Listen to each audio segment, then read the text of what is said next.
Payot et la Fondation Payot pour la promotion de la lecture vous présente Marque-Page.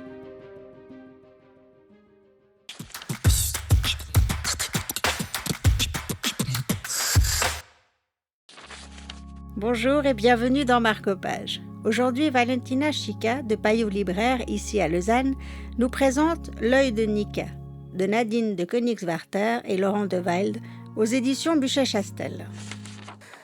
Alors, Panonika de Koenigswarter, donc Nika, née Rothschild, était une baronne passionnée de jazz.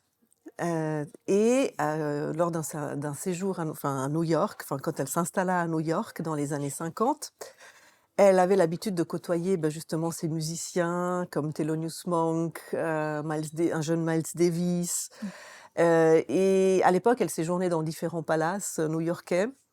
Et à la fin des jam sessions, donc de ces musiciens, elle les invitait tous à venir dans sa chambre d'hôtel pour continuer à faire de la musique, ce qui causait quelques petits problèmes aux directions des hôtels.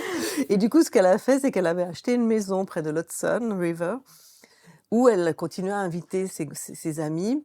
Et elle en profitait pour justement les photographier. C'était vraiment des portraits. Des portraits. Ces grands musiciens venaient aussi avec leur famille. Ils étaient vraiment chez eux, dans la fameuse Cat's House, ainsi nommée parce que Cats, c'était, dans le jargon, c'était les musiciens de jazz. Et puis, c'était aussi parce qu'elle avait une centaine de chats qui vivaient avec elle. Donc, et elle les faisait au Polaroid. Hein, au Polaroid, absolument. Donc ça donne quoi comme grain, en fait, ou comme... C'est vraiment quelque chose d'une immédiateté. Ouais. C'est pas forcément des photos très léchées, en fait, mais c'est vraiment dans l'instantanéité. Et c'est vraiment très, très intéressant. Voilà. Merci mille fois. Merci. À vous. L'œil de Nika nous fait voyager dans l'esprit du jazz, nous emmène au cœur de cette vaste famille de musiciens que nous découvrons, pour certains, entourés de leurs proches. C'était un extrait de L'œil de Nika pour Marque-Page. Quant à moi, je vous dis à tout bientôt pour de nouvelles aventures littéraires.